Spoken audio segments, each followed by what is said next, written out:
it hurts today.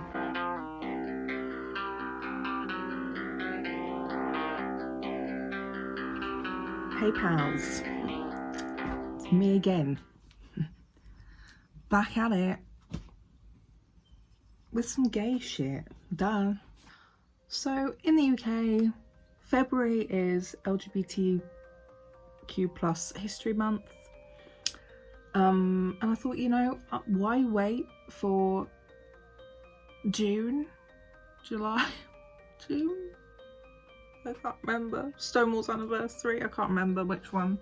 Why wait to show you guys some bisexual shit? Hell yeah. So I have a short list of books that I have read by or about or both bisexuals. I'm always looking for more bisexual representation, so if you have a book that I do not mention in this video, leave a comment down below so I can go find that bitch, okay? Okay, so I'm just gonna like go through the pile. This one's a bit of like a, I have not finished the series, okay, but Gossip Girl, the books are actually a lot gayer than the show. I'm gonna do a whole like couple of videos on the series specifically.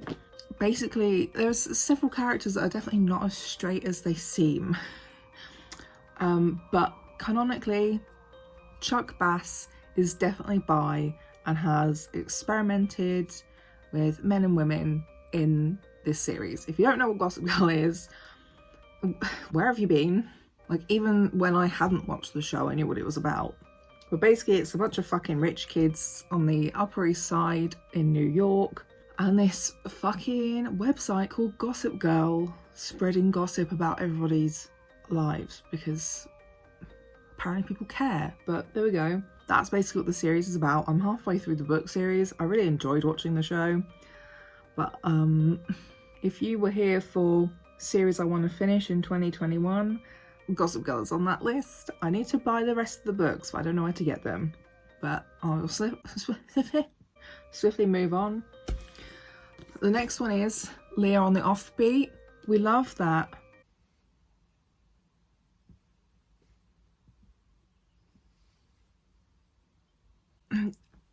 My dyslexia is not working with me today, but we love that Becky is now an out and proud bi woman. Unfortunate circumstances to how that came about. You know, not here for forcing people out of the closet, but now she's out, it's nice to know that this is technically an Own Voices book.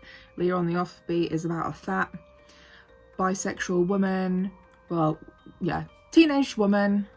I don't like saying girls necessarily. Coming to terms with being bi and how to come out and falling in love with a girl who is also bisexual, you know, because we love that women loves women bisexual romance that just doesn't happen very often in media. So this is like this, like one of the spin-offs of Simon versus the Homo Sapiens Agenda.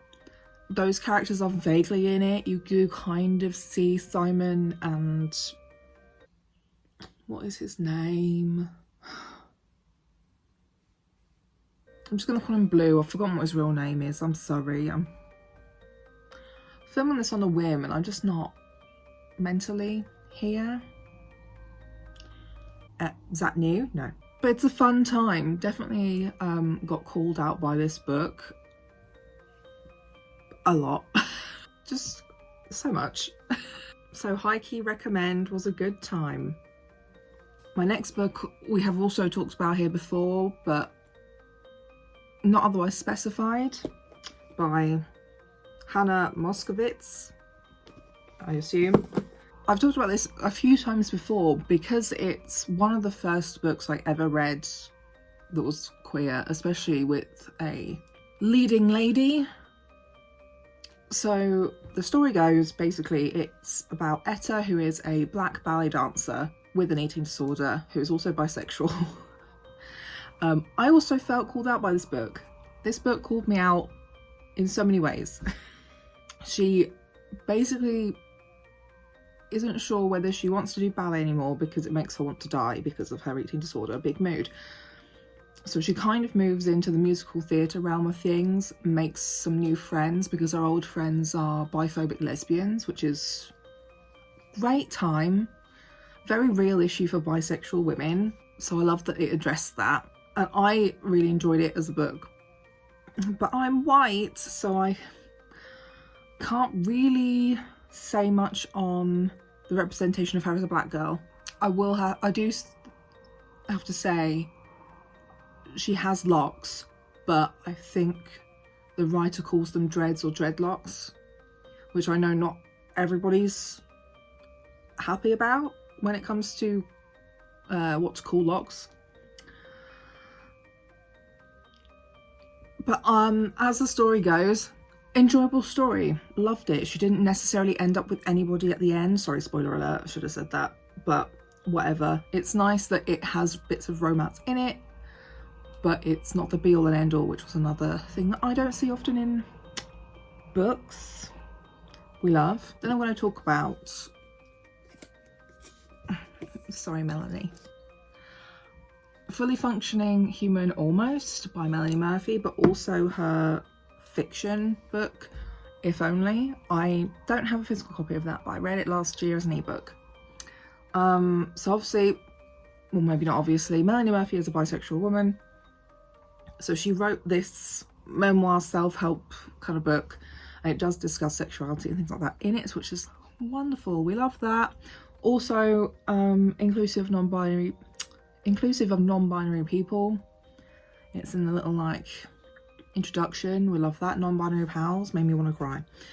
But also her fiction book, even though not necessarily the main character isn't like bi, but there's definitely some queerness going on with her and like her roommate, and her roommate's definitely kind of fluid. And then If Only is about Beggy. It's been a while since I've read it. Beggy is an Irish woman who is living in London, kind of floating around, not really sure what she's doing with her life, you know, very stereotypical millennial feelings. I think she's in her mid to late 20s, maybe early 30s. I can't remember. As I said, it's been a while. But basically her granny gives her a family heirloom, which is this like tree of life locket that when you, I don't know, put it on, touch it, something like that, it gives you the opportunity to like see, I think it's 12 different alternate universe versions of you in your life and what it could have been if things had gone differently at a certain period of time, which big mood we love. And I think it might be possible to live in that life, but generally the idea is that it teaches you to appreciate what you actually have.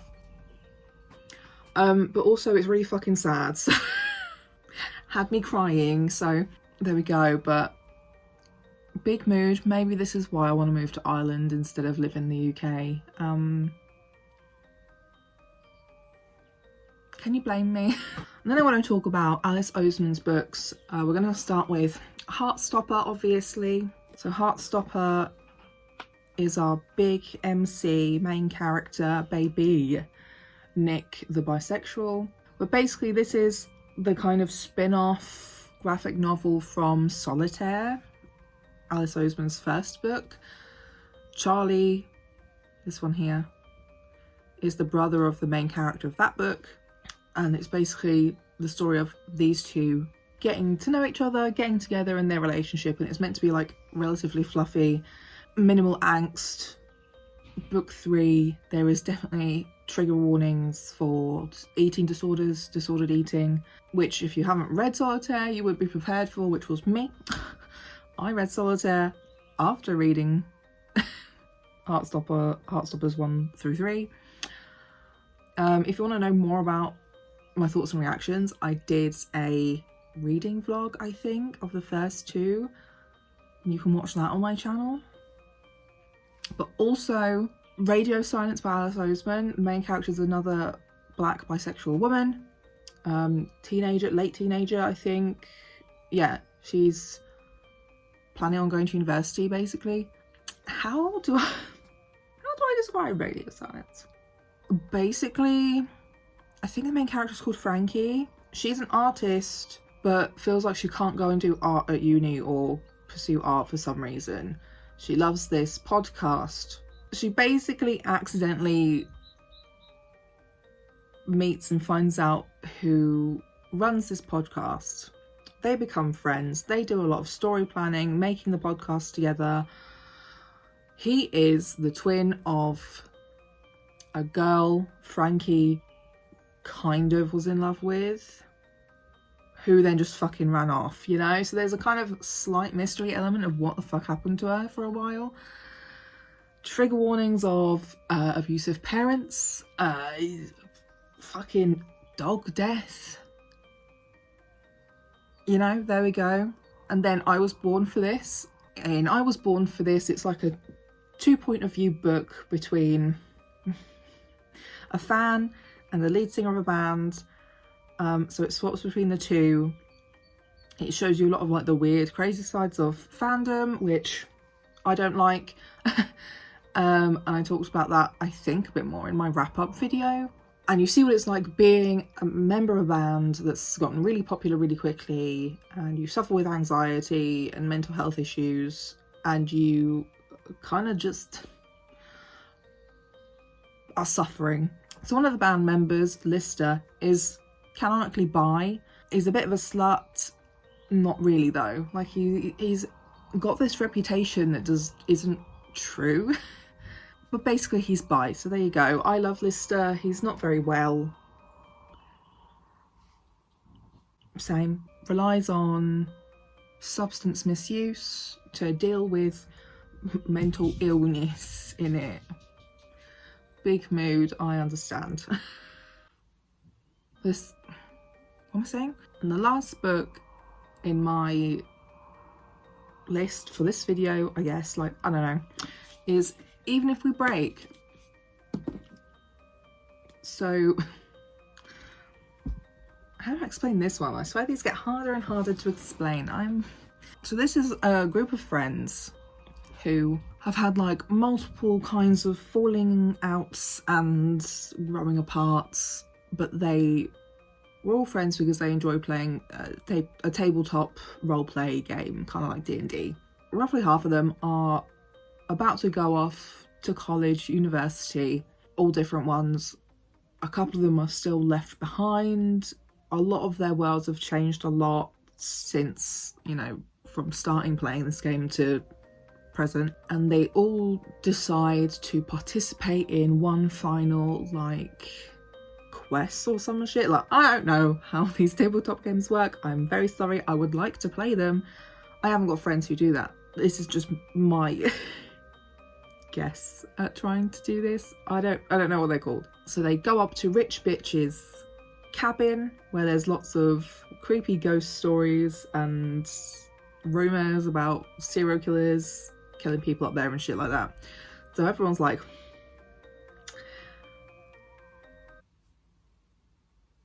the mood in this house is astronomical, you know? They all turn up, they all go to their bedrooms, they all get dressed as their characters and start their quest. This was a great book for representation generally. Everybody's white, but it's a multiple point of view book. The writer is white. I respect that, you know? You were not trying to write from a point of view you could not possibly imagine.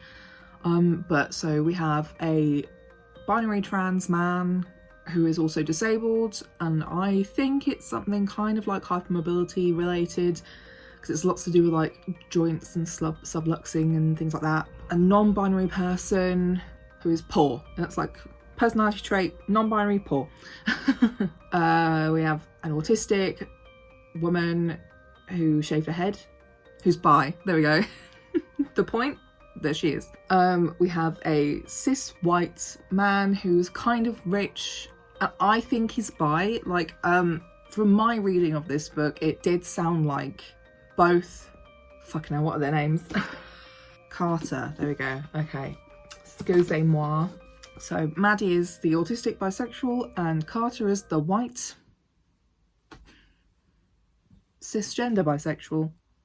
And that's all it's got going. But as I was saying, it as I was reading it, it did seem to me that both Maddie and Carter were bisexual, that they both kind of wanted to date each other and they both fancied this other pair of friends at like a convention they went to, who sounded like they were of the same gender of each other. So it sounded like Carter wanted to go on a date with the boy of the duo, and Maddie wanted to go on a date with the girl of the duo. But my friend read it and did not read that at all. But I'm going to say they are both bisexual, and it's very sad. You will be sad, but also like a little bit happy. And then there's the other bitch who, yeah, the rich bitch with the cabin, who's just a fucking bitch. She's just a bitch. Chapter 1, bitch. Nobody likes you, liver. Go away. But this was a great read. It was also a mystery. Been loving my mysteries, apparently. So I'll also be talking about this in my January wrap-up, where I read a shit ton of books for no reason except boredom and mental illness. So there we go. But anyway, thank you so much for watching my video. I hope you can go and enjoy some bisexuals in books. I don't know. As I said at the beginning of the video, leave a comment down below if you know of mainly leading bisexuals. We love like a main character bisexual, right? So if you've got some mains, put them down below. I want to read more bisexuals. Thank you very much. I'll also happily go with anyone who identifies as pansexual, general multi-gender attraction, queer, you know, any of that. That's all fine. I personally use the word bisexual. A lot of these characters and people use the word bisexual. So there it is. Leave a like on the video if you enjoyed this. If you like me and want to support me, leave a like. That'd be nice too. Subscribe to my channel if you want to see more bookish, gay, disabled content, because that's what we're here for. Ugh. I've done something differently with my setup and it hurts. I hope you enjoyed this video, and I will see you next week. Why did I say it like that? And I'll see you next week. Bye.